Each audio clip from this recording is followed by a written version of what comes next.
কথা শিখতে মানুষের প্রায় ২ বছর সময় লেগে যায়।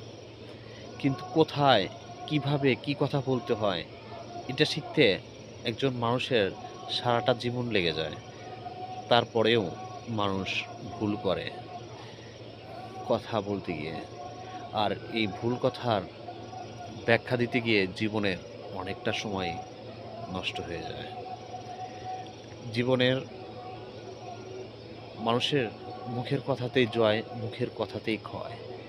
আর মানুষের মুখের কথা এমন কাঁটাগোজা কিছু না, যেটার জন্য বিশেষ কোনো ক্ষতি হয়ে যাবে। আবার কিছু কথা বললে মানুষের জীবন পর্যন্ত নষ্ট হয়ে যেতে পারে বা জীবনের নাশ পর্যন্ত হয়ে যেতে পারে। তাই যেখানে যে কথা বলুন, ভেবেচিন্তে কথা বলুন, সঠিক কথা বলার চেষ্টা করুন, উচিত কথা বলার চেষ্টা করুন, ন্যায় ন্যায্যতার চেষ্টা করুন। ফি আমানিল্লাহ।